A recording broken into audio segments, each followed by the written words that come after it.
Hello MCU fans! Today is going to be my breakdown review of the second part of Moon Girl Season 2. My focus will be on Easter eggs and timeline breakdown, but I'll also touch on some of my favorite elements of each episode. Also, a big thank you right up front to Rachel, Jessica, and Titan. All three of you were amazingly helpful in putting this video together. So, there will be spoilers, but as long as you're okay with that, then let's dive right in and see what we can find out. Don't forget, we have a February contest running all month long. Be a subscriber, leave a comment. You could win a book or a steelbook. Best of luck. And we have a membership option with lots of cool perks, so you might check it out in case you're interested. All right, so one of the things I want to mention right up front is last year we had an art contest for people in the Discord to design the thumbnail for this video. And this was the winning entry. In fact, a second entry by the same artist had the eyes open, so we had two ones to choose from there. But a huge congratulations to Finn for coming up with the winning entry for the thumbnail. I love it. But we also had a ton of other entries, and I want to go over those as well. These are the runners-up. So this one was really nice, and notice the two different color grades that were provided. And there was also an option that had black holes, because of course it's a very multiversal show. So big thanks to No Return, No Reason for these beautiful images. Then we had this creative thumbnail, really like this. So thank you to Silver for putting this one together. Nice work.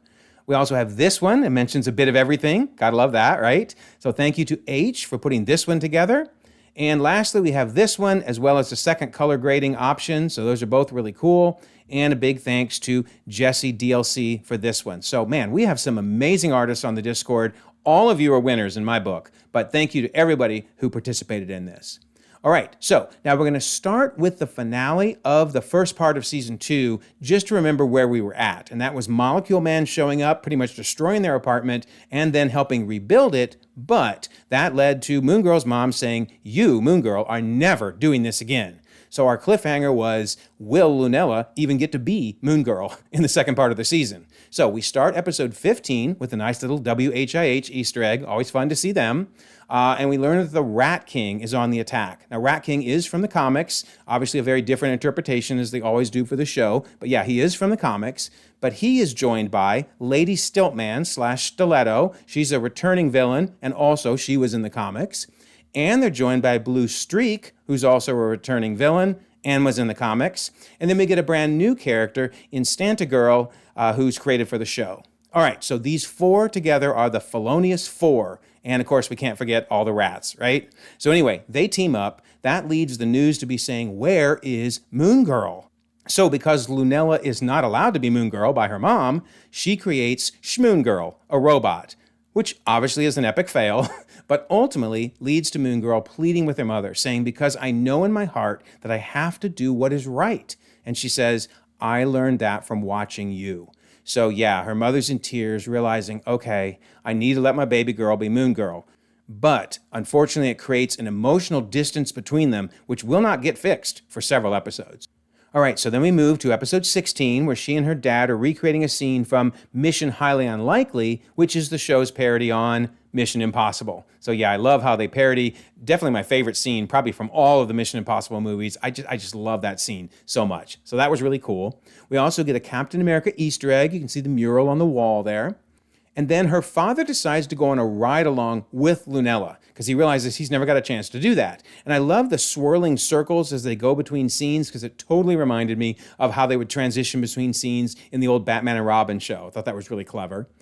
Then the Beetle escapes from prison. Of course, the Beetle we've seen in the comics in this cheesy-looking outfit from way back in the day, but then this is his more modern outfit, which of course is what they're using for the episode. Now, why does he escape? Well, because we see S.H.I.E.L.D. headquarters, and then Lunella and her dad crash into S.H.I.E.L.D. headquarters. So that leaves Maria Hill very unhappy. Of course, I'm betting she's still unhappy that she died in Secret Invasion. That was such a crime. Such a crime.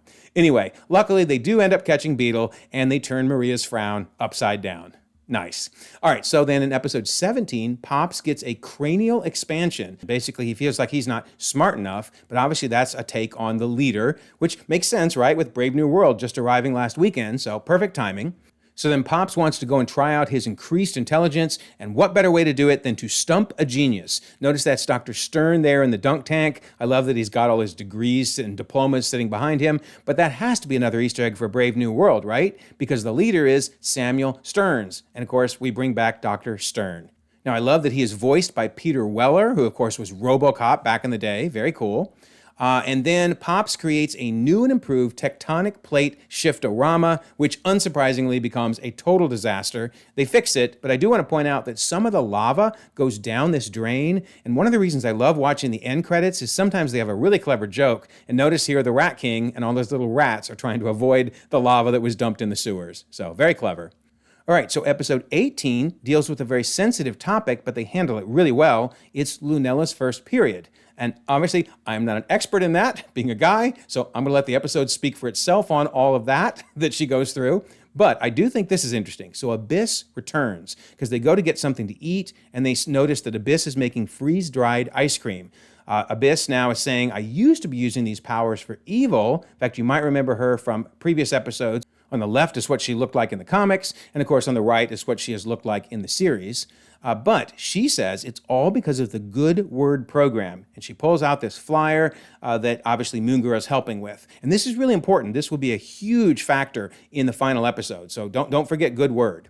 All right, so Lunella's mom is now so proud of her, realizing she's growing up. You're growing up and you're changing, and so can I. So she finally accepts Lunella being Moon Girl. I mean, she allowed her to be Moon Girl, right, way back in episode 15, but it created that emotional distance between them that now has been healed. So this was a really good episode.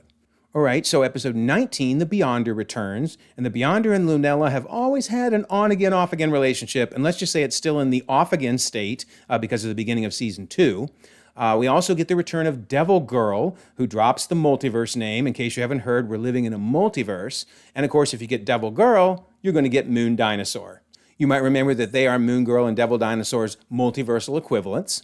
All right, so we learn that the Beyonder's powers are actually malfunctioning. In fact, he snaps his fingers and turns them all into their comic book versions. So this is really clever. Let's look at each of these. So on the left, that's Lunella in this outfit from the comics.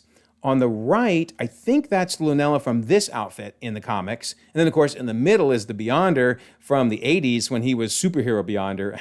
That outfit is never going to not be cheesy. It is so weird looking. Anyway, that was really clever. He snaps his fingers again, and they basically turn into storyboards. Notice the 99A. That's really clever. And he snaps his fingers again, and we see what happens to both of the dinosaurs. So yeah, I thought this was really fun.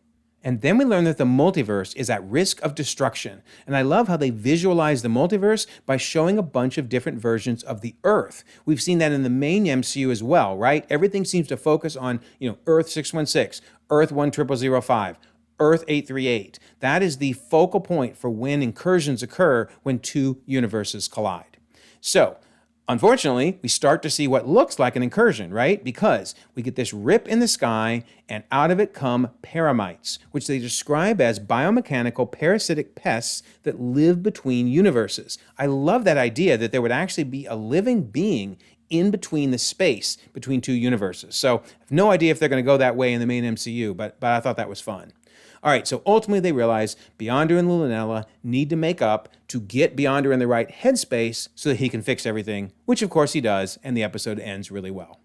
All right, then we move to episode 20, where Lunella has an unwanted crush. Yes, Eduardo is totally crushing on Lunella, whereas she has no interest in him whatsoever. So she decides to create Corey, the ultimate fake boyfriend. And I love the scene where they're teaching Corey how to deal with, relationships as a teenager by showing him 80s teen comedies. And here we see them stuffing a nerd in the lockers, and Casey mentions bullying, fighting, not wearing a seatbelt. And Lunella's like, yeah, the 80s were a dark time. Dude, the 80s were a really dark time. Just go back and watch some of the 80s teen comedies, and people are so mean in them. It's just hard to watch. So I thought that was really, really clever. I'm not saying it isn't still tough for teenagers today, but watch some of those 80s teen comedies. Oh man, it's just brutal, brutal. Anyway, luckily the Corey debacle makes Eduardo no longer interested in Lunella, but now unfortunately he's crushing on Moon Girl instead. So out of the frying pan, into the fire. All right, so episode 21, they realize they have never celebrated Devil's birthday. So they're going to end up celebrating it twice. So we have two calendars here, both of which are really sketchy. This one, notice, only has 28 days. So from a timeline standpoint, it's not helpful. And then this calendar only has 20 days. Oof. So there are some really good timeline hints. Don't worry, we'll get to those at the end of the video, but these calendars do not help. Anyway, we're seeing that there are going to be 2 different birthday parties for Devil. The first one is going to be by his superhero companion friends. So in the middle is one created for the show, but on the left, that is Tooth Gnasher, of course, Thor's companion.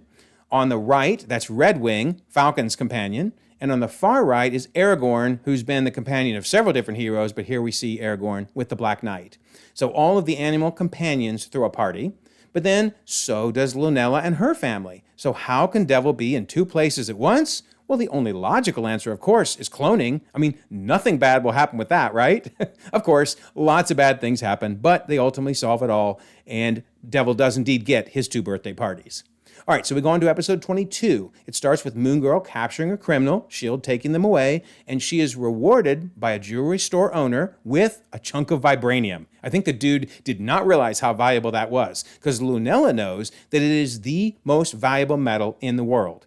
Obviously, adamantium has not yet been discovered in her universe.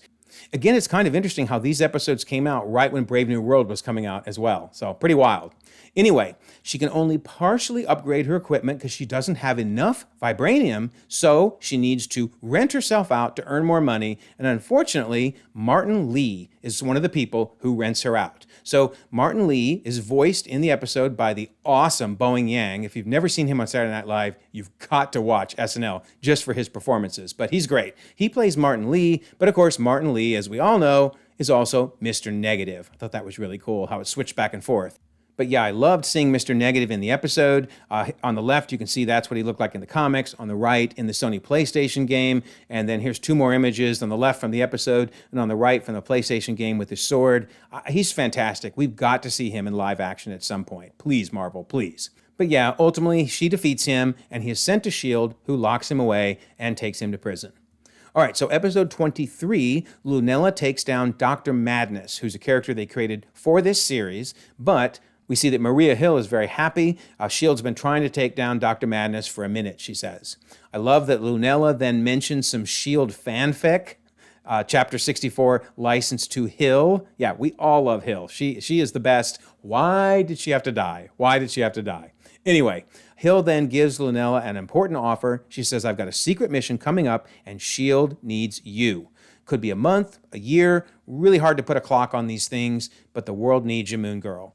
So really the rest of the episode is Lunella struggling with, can I leave for what could be a year from my family, from my friends, etc. So episode 24, the series finale, begins with Moon Girl daydreaming about what this mission might be like. And I love that Devil's got his own jetpack there so he can fly along with Lunella. And we see that they're getting a hero's welcome for all their good work. In fact, Ant-Man, Hulk, and Captain Marvel all come out to honor her. Of course, Maria Hill comes out, and in flies Captain America himself. Yet again, perfect timing with Brave New World, except it's not really Captain America, because we hear Casey's voice saying, Moon Girl, Earth to Moon Girl. So actually, she's just daydreaming during a Good Word program graduation. So remember, I mentioned that earlier a couple episodes ago. This is a program to help reform criminals. In fact, we see several of them. Instantagirl, Quick Whip, Abyss, Odessa, and Blue Streak have all been through the program and all been reformed. And that is very important timing for Lunella because she is still trying to decide, what do I do about my life here? Can I really desert my family, my friends? What about the Lower East Side? Who's going to protect it if not for us? And that's when we see that the Good Word warriors have now all reformed. Obviously, they're now heroes, and they're willing to take up the slack while Moon Girl leaves for her mission. So therefore, when she gets a visit from Nick Fury, who of course was voiced expertly by Samuel L. Jackson, she says, we are in.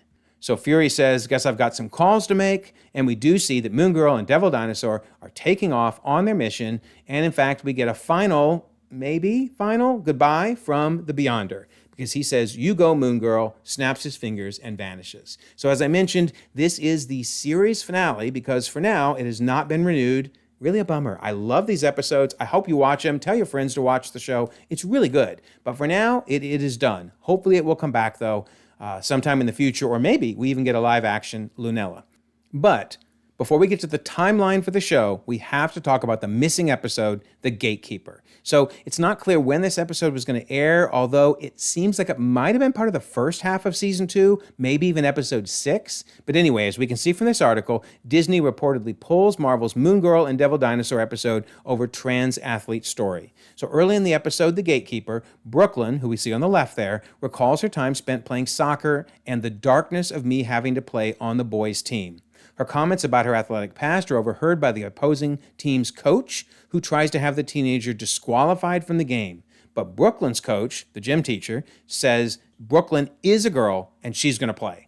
So Brooklyn identifies as trans to her peers in the episode, saying, "I'm trans, my very existence breaks Greer's rules." And she tells this to her teammates before breaking down into tears. Now, Brooklyn's trans identity is clear throughout the entire episode. She wears Pride-themed knee pads, has a trans is beautiful sticker on the water bottle, and the episode's color palette is definitely the transgender flag. So, the artist who worked on Moon Girl and Devil Dinosaur took to social media in November to lament that the episode had been, quote, shelved because of which party won the recent election. So, obviously, we all know what's going on in politics. I'm not going to get into all of that, but certainly the artist felt that, the election determined why this episode was pulled.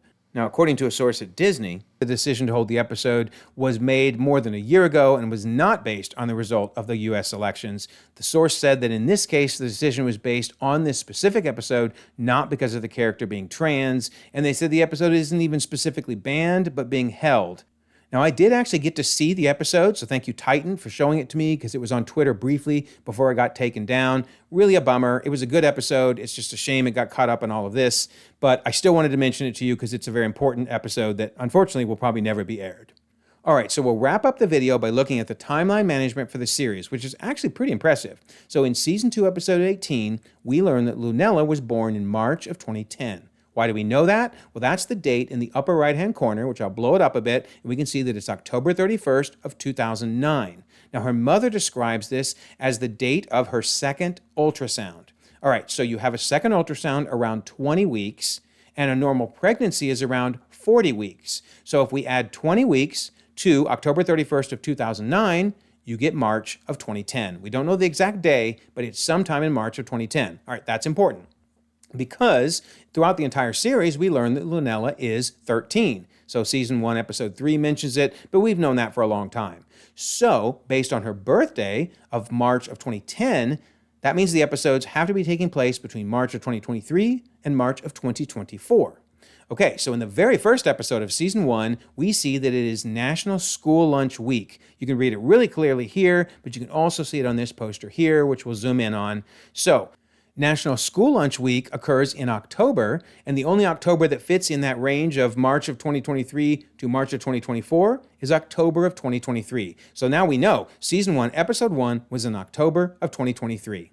All right, so then the unaired episode, which we think is Season 2, Episode 6, or somewhere around there, actually has a really helpful timeline hint because it is Volleyball Girls Playoff. And remember, that's the whole reason that there was a whole debate, or whether Brooklyn should be allowed to play with the team. Well, anyway, girls volleyball is in November, the championships, and in 2023, November 15th.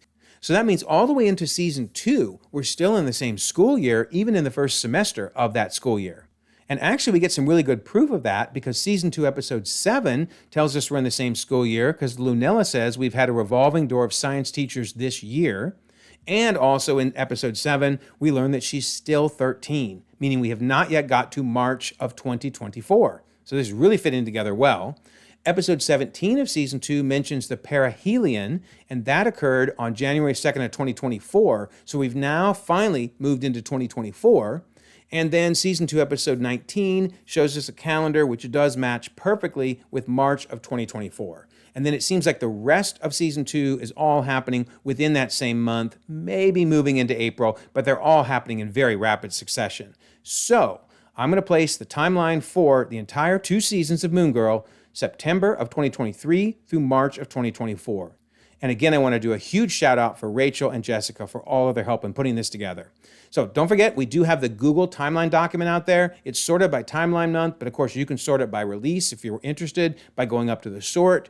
And of course you can filter. And if you filter by multiverse, in this case in particular, multiverse animated, you can see all the animated shows. And then here is Moon Girl and Devil Dinosaur, which we now know as September to March 2023 to 2024. So I continue to get through all of these multiverse shows and films with timeline placements. I've done timeline placements for all of these. And then on the second page, of course, here's Moon Girl, and I've done timeline placements for all of these. So let me know what you want me to tackle next. I like to tackle these timeline videos whenever I can. All right, so let me know. What did you think of Moon Girl Season 1 and Season 2? Are you wanting to see more of it? I'm really hoping it can get renewed, or maybe, just maybe, we can get a live-action Lunella, perhaps during Secret Wars or somewhere in the future. But yeah, let me know your thoughts on the series, but I really liked it. So don't forget, February contest, be a subscriber, leave a comment, win a book or a steelbook. And there's that membership option in case you're interested in that. And then I always love to mention the Discord, and here you can see the contest that we started way back in February of 2024. Huge thank you, Bray, by the way. Bray on the Discord is amazing.